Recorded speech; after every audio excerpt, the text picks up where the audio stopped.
saya dari guru akuntansi ya, nama saya Tenti Umiyanti. Bisa panggil saya Ibu Tenti. Saya mengampu prodi akuntansi. Ada berbagai mata pelajaran di sana.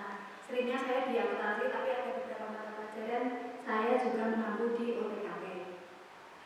Di sini saya akan menyampaikan tentang bagaimana belajar yang efektif.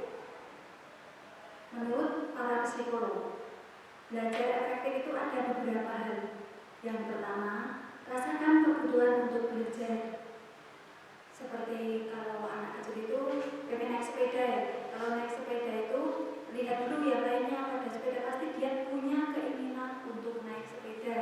Nah, di situ tumbuh keinginan untuk belajar memegang sepeda, bagaimana mainnya, bagaimana berjalannya sepeda itu sampai ke tujuannya.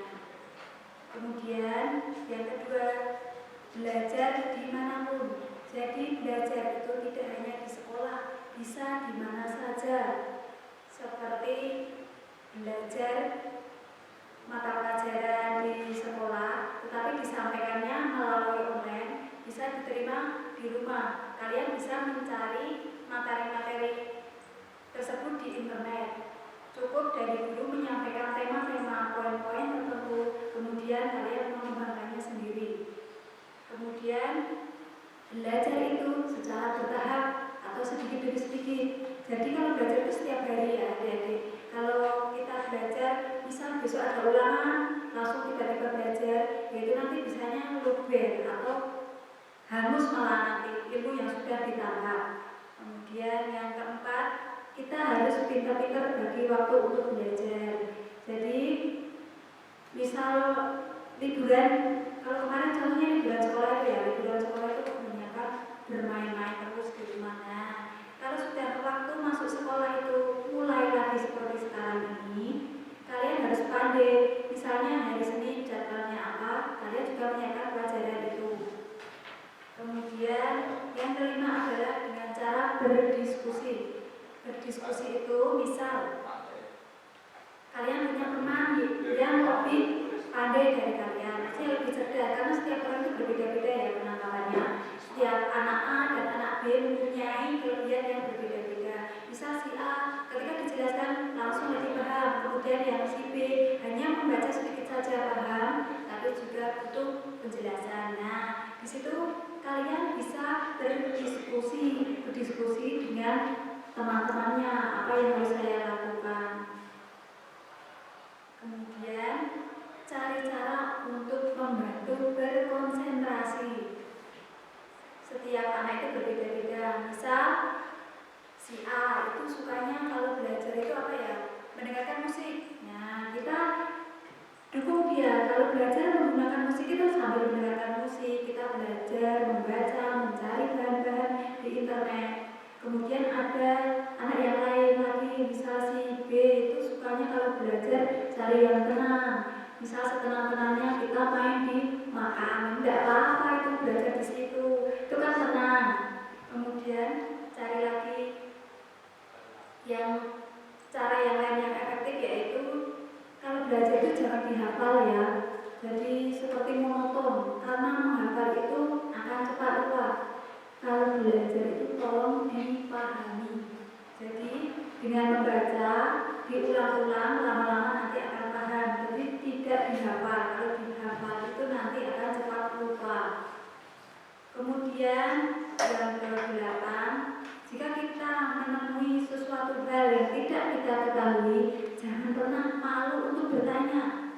Sebagai contoh itu, kalau kita menemukan soal yang kesulitan, kemudian kita misalnya punya teman dekat, kita tidak usah malu tanya sama teman. Itu tidak akan menimbulkan bahwa teman kita itu merasa lebih pintar, itu enggak. Mereka akan senang kok kalau kita tanyakan apa masalahnya. Atau contoh lain, misal kita pergi ke suatu tempat. Nah, di situ kita ingin mengetahui di mana letak tempat itu.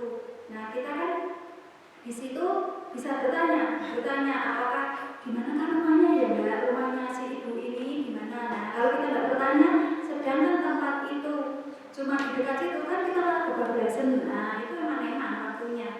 Terus lanjut lagi, seandainya kita gagal dalam suatu hal, jangan Misalnya kalau kita belajar naik motor, nah kalau naik motor seusia kalian, ya mungkin kalau zaman saya dulu belajar naik motor itu baru akhir SMP.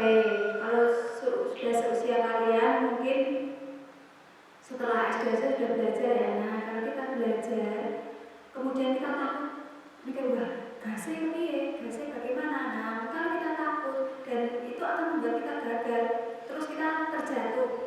Nah, terjatuh itu akan membuat kita sebagian orang akan merasa wah saya takut, saya nggak mau jatuh lagi. Nah di situ dirubah cara berpikirnya, mindsetnya dirubah. Kalau kita terjatuh kita bangkit lagi, kita belajar lagi. Itu dalam kehidupan naik sepeda. Misal kalau belajar pelajaran, nah mungkin pelajaran yang tersulit itu biasanya yang berhubungan dengan eksak atau hitung-hitungan. Kita nggak bisa tambah-tambah 3 tambah 3 bagaimana ya. Nah itu kita ulang lagi, belajar lagi, nanti lama-lama akan mudah paham kalau diulang-ulang terus. Kemudian yang poin terpenting itu sebenarnya adalah sukai mata pelajaran itu. Memang sulit ya, kalau sudah tertanam di pikiran kita pelajaran A itu sulit, misalnya matematika itu sulit, itu akan selalu tertanam dan kita tidak mau belajar. Kalau kita membenci, contohnya kalau kita tidak menyukai ya bukan membenci, kita tidak menyukai seseorang, misalnya tidak suka sama teman kita si C, nah kita akan menjauh dari itu padahal si C itu orangnya baik. Kita jangan seperti itu, kita dekati orang itu, kita karena setiap manusia itu dilahirkan pasti ada kebaikannya. Kita kenal lebih dahulu karena sebagai itu loh, kita itu senang jalanan soko kulino. Kita itu menyukai sesuatu hal, kita sering mempelajarinya, maka kita akan menyukainya. Jangan tertanam dalam pikiran kita bahwa pelajaran A atau pelajaran B itu adalah sulit. Ditinggalkan, pikiran itu benar-benar ditinggalkan. Itu akan sangat menghambat perkembangan dalam belajar. Kemudian yang ke-11 itu manfaatkan fasilitas yang tersedia. Mungkin kalau dulu zaman saya kecil itu mungkin hanya ada buku, hanya ada LKS, tapi untuk sekarang ada media-media, ada video. Nah, yang banyak sekali untuk belajar itu justru dari YouTube. Dari YouTube tuh guru itu nggak ada apa-apanya dibandingkan YouTube. Loh, saya yakin lebih suka belajar dari YouTube daripada dari guru. Nah, mulai sekarang tuh guru-gurunya sekarang sudah masuk YouTube semua. Kita poin ke-12 ya. Dalam mempelajari suatu hal, kita membuat peta konsep atau peta materi. Apa yang sudah kita terima, kita buat poin-poin terpentingnya. Setelah kita buat peta materi adalah membuat kesimpulan.